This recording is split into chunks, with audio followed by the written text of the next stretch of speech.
It's Yumi And Brian from from BYT BYT Adventures. Adventures. Today we have Bánh Xèo. It's a great dish for big crowds, so make it when you have parties. Enjoy! Step 1. Prep your meat.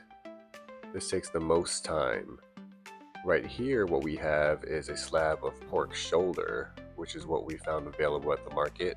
Our preference is pork loin because it's the leanest cut. However, my sister will tell you to get pork butt because of the flavors. What we're doing here is cutting it up into bite-sized pieces to make it easier to cook and to eat. We season it with salt and pepper, and occasionally we freestyle it with like the Trader Joe's what is it? Aglio olio. Yeah. Give it a good mix here.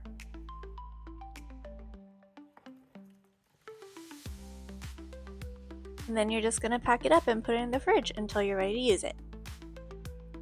And then you're gonna wash your red leaf lettuce. We did about 2 bunches for this batch. Take it apart, give it a nice rinse, soak. Get that dirt out of there.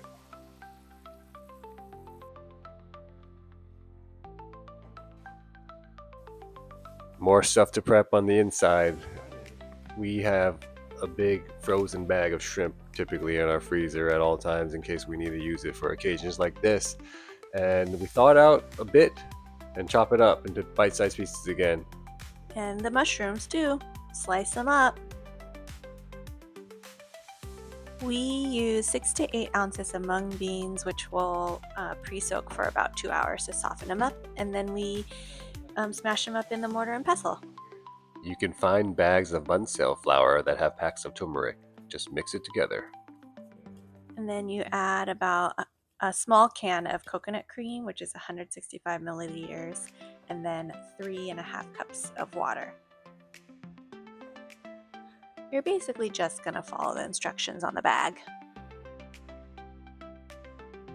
As you're mixing, keep in mind that there will be a rest period, so don't immediately start cooking.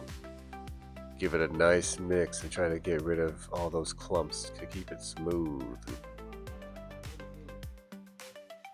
We add a little bit of green onions, probably like a small handful. Maybe it'll be like 2 bunches, 2 stalks of green onions. Now comes in the mung beans. Slowly kind of add them in just to give it a little thickness and a little extra protein.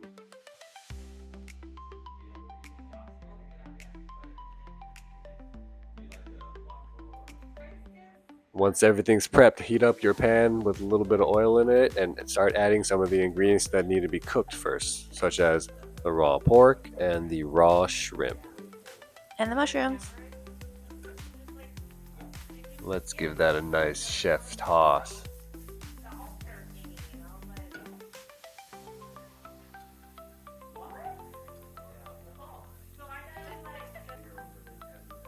Add in a little bit more oil if you need it.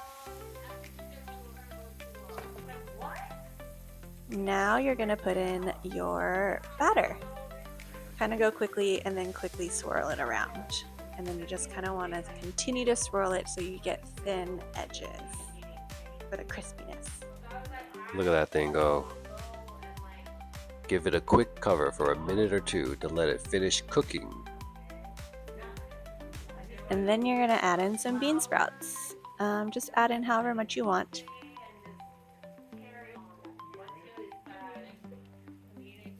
I'm just loosening it up from the edges here and checking to make sure that the bottom is hard enough to create kind of like a nice crunch.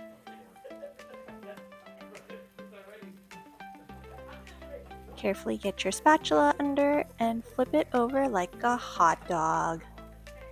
I'm not sure how that hot dog analogy works. However, if this is your first time and you don't get it, no worries. It does take some practice and you'll get plenty of it with 1 bag of batter.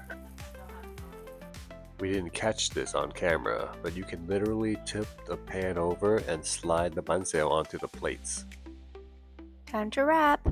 I like to use a rice paper just because I feel like it's a little easier to eat and not as messy.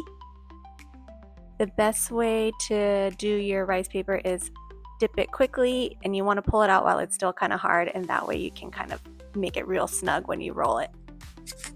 Man, look how excited I am back there just to eat.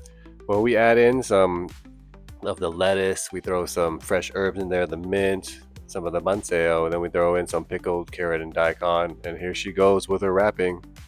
Wrap it like a burrito. And this is definitely one way to kind of keep everything together. This is how she likes to do it.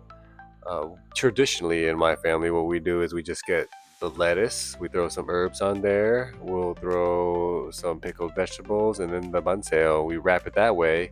We dip it in some of the Nước and take a bite. Oh, look at that. That is tasty, yes. And you can do it however you want to. My cousin, when he was here, all he did was put it on a plate, grab his fork, and throw some sauce on it and ate it straight up. So you do it however you want to do it. Let us know in the comments what's your favorite way to eat Bánh Xèo. Like and subscribe if you like our recipes. That wraps up this video. Hope you all show your taste buds some love.